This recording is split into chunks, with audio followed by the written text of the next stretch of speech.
Fadhal. Nah, sekarang tumit antum buka. Bukan itunya dirapatkan, tumitnya dibuka. Bukan, dibuka. Afwan. Ya, ini dibuka. Nah, seperti itu. Jadi kalau lagi ngatur shaf, kakinya jangan seperti kipas begini ya. Tetapi ini tumitnya dibuka dan ukuran standar pundak ini ukuran standar ya. Maka telapak kaki antum buka seukuran itu saja. Tidak usah masuk ke shaf orang di sebelah. Ya. Ini serius memang karena kadang-kadang ada orang badannya kecil kakinya besar gitu kan. Atau dia ikuti sejadahnya. Nah, ini manfaatnya kalau kaki rapat begini, otomatis betis juga ketemu, pundak pun ketemu. Ini yang masuk dalam hadis Nabi SAW. Siapa yang sholat seperti ini tidak akan dimasuki oleh syaitan di antara safnya. Sebagaimana Nabi SAW mengatakan, rapatkan dan luruskan saf kalian, jangan buat ada celah buat syaitan. Karena kalau dia ada, dia akan mengganggu sholat. Oke? Sekarang antum balik ke sana, balik ke teman-teman supaya dilihat tata cara sholatnya. Coba takbir Allahu Akbar seperti yang kita sudah pelajari. Ya, ininya dihadapkan ke depan, ini rapat ya. Ini jarak kurang lebih 1 jengkal dari sini. Tidak usah dikakukan tangannya. Coba, ya, ininya juga sejajar sama ini atau sejajar sama kuping. Ini nggak usah ikut pundaknya, tangannya aja. Ya, antum nggak usah takut, saya tidak hukum.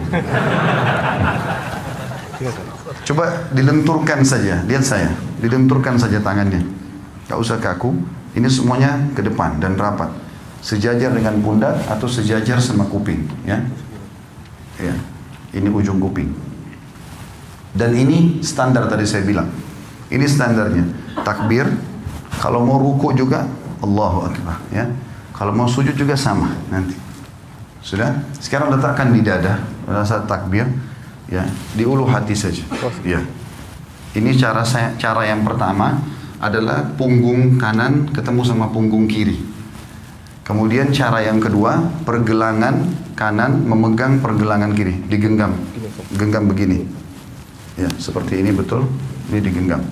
Ini cara yang kedua. Ini biasa saja, antum biasa saja. Ini pundak jangan ikut ya. Jadi tangan kita saja. Pundak tetap biasa. Allahu Akbar seperti ini. Atau Allahu Akbar ini lebih jauh sedikit. Ya. Ya, pundak tidak usah ikut. Ini saja. Baik, sekarang ruku coba. Afwan, tinggal butuh 1 orang. Jazakumullah khair. Yang duanya sudah, supaya agak lenggang. Antum balik ke sebelah sana sekarang. Coba ruku. Sekarang ruku. Allahu Akbar. Dari awal, dari antum seperti normal lagi sholat, tangannya di sana. Antum takbir. Allahu Akbar. Mata ke tempat sujud. Ya, ini digenggam lututnya. Ini masih melengkung. Ya. Baik. Ini caranya. Antum turun. Dadanya dinaikin. Kepalanya lurus ke depan, kepala lurus lagi, ya, ya seperti ini. Sekarang ini dipertahankan ya. Ya, coba lihat saya. Kalau saya sebentar Afwan, kalau miring dibilangin ya. Kalau saya di rumah saya praktikin pakai cermin, lalu saya praktikin ruku itu. Allahu Akbar, ini saya genggam, kemudian ini saya tahan begini. Rata nggak? Ya seperti ini. Ini terasa paha di belakang ketarik, ya. Kepala juga ke depan. Ini disunnahkan Nabi SAW. Kalau antum pakai cara seperti ini, mau sejam pun rukuknya nggak masalah. Jangan turun, jangan juga naik begini. Ya. Seperti ini dan perhatikan siku ini jauh dari tulang rusuk, ya. Dan ini ditekan, ini kita tekan ke dalam. Saya sekarang tekan ke dalam dan paha saya ketarik. Coba, fadhal. Ya, ruku Allahu Akbar. Ya, ini sudah mulai. Tinggal kepafan kepala antum, tidak usah lihat ke beliau. Dagunya turun lagi, ya, gitu. Oke, ini masih naik lagi, jangan naik. Nah, gitu. Nggak usah lihat orang, lihat tempat sujud. Oke, baik. Kurang lebih seperti itu ya. Nah, cara praktikin ini penting karena Nabi SAW ruku seperti ini. Dan beliau dikatakan kalau taruh bejana tidak tumpah, ya. Sama dengan kalau bangun juga begitu dari ruku. Kembali ke awal. Begitu bangun dari ruku, Allahu Akbar, kita bangun, Sami Allahu liman hamidah. Mata jangan kemana-mana, tetap bersujud. Ini tadi bisa 2 cara, bisa seperti ini, atau diletakkan di sini ya. Ada yang belum kita pelajari tentang masalah sujud, tapi saya akan praktekin sekarang. Sudah, jazakallah khair. Kalau mau ikut sama anak sebentar bisa. Sujud ini ada dua cara. Bisa turun lutut dulu, baru telapak tangan, atau telapak tangan dulu baru lutut. Dua-duanya bisa. Karena itu khilaf di antara ulama. Ibnu Qayyim rahimahullah memasukkan antara salah satunya boleh. Tergantung keadaan ya. Cuma yang perlu diperhatikan, kata Nabi SAW, aku diperintahkan sujud dengan 7 anggota tubuh. 7 anggota tubuh. Satu itu dahi sama hidung. Maaf, biar hidung antum rasa pesek, tetap harus kena tempat sujud. Tidak boleh kepalanya begitu, ya, sehingga hidungnya nggak kena. Ini satu paket. Kalau nggak sah ini. Ini satu paket. Satu, kemudian 2, 3. Jadi ini sudah 2 telapak tangan sama dahi ini, berarti 3. Lutut 2, berarti 5. 2 telapak kaki, 7. 7 anggota tubuh ini. Nah, caranya adalah Nabi SAW, kata Ibnu Mas'ud, kami dilarang oleh Nabi SAW untuk sujud seperti anjing sedang duduk. Perhatikan kalau anjing duduk, sikunya kesentuh tanah kan? Antum tidak boleh sentuh tanah. Tulang ini, siku nggak boleh kena ke tulang rusuk. Ya. Dan usahakan ada jarak antara perut kita, paha sama siku ini. Kira-kira jarak di mana antum bisa merasa nyaman bernafas. Karena pada saat sujud, kita butuh sirkulasi udara supaya bisa lama. Saya coba praktikin, anggap saja ini cuma contoh kalau kiblat ke sana. Sami Allahu liman hamidah, maka pada saat turun bisa 2 cara. Cara yang pertama adalah kita turun biasa saja, meletakkan lutut di sini, kemudian mengambil jarak kurang lebih 1 siku ini ya. Di sini 1 siku ini jaraknya, baru meletakkan tangan di sini. Tangan itu seperti ini ya kondisinya, seperti tadi orang takbir. Allahu Akbar, lalu letakkan kepala. Yang perlu diperhatikan adalah telapak kaki juga harus rapat. Saya menghadap kiblat sekarang. Afwan. Pada saat turun ini, kemudian letakkan jarak seperti ini, baru Allahu Akbar. Jangan begini ya,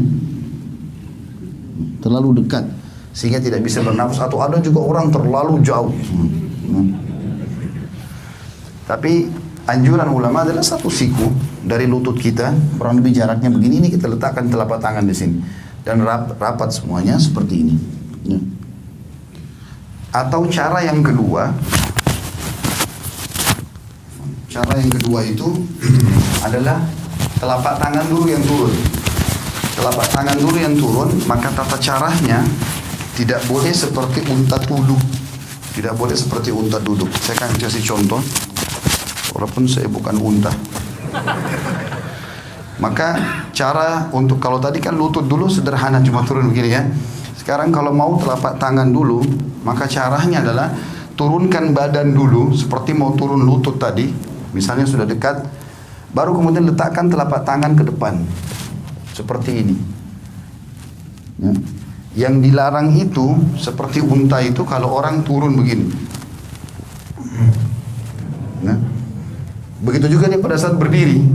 Orang berdiri dari sujud nggak boleh begini, ya. Tetapi dia duduk dulu, ya. Saya ulangi. Jadi kalau orang turun sujud yang kedua, kita turun seperti agak mendekati tempat sujud, kemudian baru letakkan telapak tangan ke depan, barulah kita sujud, ya.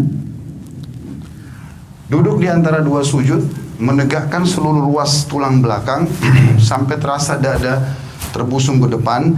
Jari-jari tetap rapat, ujung jari-jari berada di ujung paha. Kemudian kita sujud lagi. Allahu Akbar. Setelah itu pada saat mau berdiri, duduk dulu.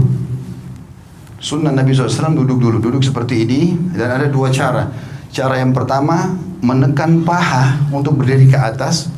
Atau menggenggam telapak tangan, ditekan lantai untuk menopang tubuh ke atas. Jadi topang ini saja ke atas, ya. Seperti ini. Dan kita tidak boleh sebagaimana tadi saya bilang berdirinya seperti unta itu, ya. Terakhir tinggal masalah tahiyatnya saja. Tahiyat ini khilaf di antara ulama tentang 2 jenis duduk. Namanya iftirash atau tawarruk. 2 ya. Iftirash atau tawarruk. Apa itu iftirash? Iftirash itu duduk seperti di antara 2 sujud. Itu namanya iftirash, ya. Kalau tawarruk, warak itu artinya bokong. Kita meletakkan bokong kita di tanah. Nah ini khilaf ulama. Kapan dikerjakan iftirash, kapan dikerjakan tawarruk? Imam Syafi'i rahimahullah berkata, duduk tawarruk tahiyat seperti ini, yang kita duduk, ya, seperti ini. Ini namanya tawarruk karena bokong kita duduk di tanah. Ini kata Imam Syafi'i rahimahullah dikerjakan setiap kali mau salam. Mau sholatnya 1 rakaat saja, mau 2 rakaat, seperti misalnya witir 1 rakaat. Ya tetap aja antum duduknya pada saat tahiyat karena mau salam tawarruk. Ya. 2 rakaat juga seperti sholat sunnatul fajr atau sholat subuh, sama tawarruk. Nanti lebih dari itu pun, misalnya rakaat maghrib 3 rakaat atau isya 4 rakaat, semuanya kalau mau salam tawarruk. Kalau jumhur ulama Imam Ahmad dan Imam Malik mengatakan tidak. Kalau sholat di bawah 3 rakaat, seperti witir 1 rakaat atau sholat sunnatul fajr 2 rakaat, walaupun mau salam duduknya iftirash, duduknya seperti ini. Tawarruk itu hanya dikerjakan duduk yang seperti ini, itu dalam pendapat jumhur ulama. Nanti kalau sudah lebih dari 2 rakaat, seperti rakaat ketiga maghrib, rakaat keempat isya, baru duduknya tawarruk. Dua-duanya ini boleh ya, karena ini khilaf diantara ulama. Kita nggak boleh nyalain orang. Jadi kalau antum lihat ada orang tahiyat kedua, ya tahiyat akhir misalnya, sholat subuh duduknya begini, jangan disalahkan. Karena itu pendapat Imam Malik dan Imam Ahmad, dan itu jumhur ulama. Mereka mengatakan justru kalau lebih dari 2 rakaat, rakaat ketiga baru kemudian duduknya tawarruk, ya. Tapi Imam Syafi'i mengatakan tidak. Jadi kalau ada yang sholat witir pun 1 rakaat sudah iftirash tawarruk, maka itu berarti mengikuti mazhab Syafi'iyah. Tinggal yang saya mau titik beratkan teman-teman, masalah salam dan tata cara mengubah dari iftirash ke tawarruk. Sekarang kan kalau iftirash itu seperti ini, telapak kaki kiri kita dipakai duduk, ya. Bagaimana caranya mengubah ini dari ini ke tawarruk? Perhatikan ya. Caranya adalah cuma memasukkan telapak kaki kiri ke bawah tulang kering kanan. Contoh, cuma begini saja. Ini dimasukkan, lalu kita duduk di tempat yang sama. Jangan begini, karena banyak orang kita begitu. Dia duduk begini langsung dia dorong orang ke sana semua. Jadi ini kena, semua kena. Dia nggak bisa duduk. Jadi cara yang benar adalah hanya memasukkan ini ke bawah sini saja dan duduk di tempat yang sama. Tidak berubah apa-apa. Saya tidak mengubah apa-apa di sini. Maka ini posisi yang harus diperhatikan. Begitu juga dengan masalah salam. Pada saat kita sudah selesai membaca tahiyat, tentu tahiyat sunnahnya ada yang mengatakan pada saat syahadat mengangkat jari, ada yang mengatakan juga nanti dari awal sudah at-tahiyat itu sudah mengangkat, ya.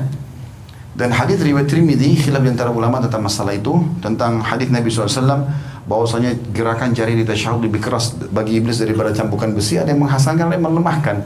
Kalau saya termasuk yang berpegang pada menghasankan hadisnya, sehingga menggerakkan jari itu, menggetarkannya bagian daripada sunnah Nabi SAW. Intinya antum setelah baca tahiyat tinggal salam. Dikatakan Nabi SAW kalau salam terlihat pipi putih atau putih pipi beliau oleh makmum di belakang. Jadi seperti ini. Assalamualaikum warahmatullah. Terasa ini tertarik. Tahan sebentar, baru Assalamualaikum warahmatullah. Badannya nggak usah ikut salam, ya. Cuma leher saja. Assalamualaikum warahmatullah. Assalamualaikum warahmatullah. Sampai situ. Mengusap wajah nggak ada dalam syariat. Jadi cukup situ berarti sudah selesai sholatnya. Allahu a'lam. Ini tata cara.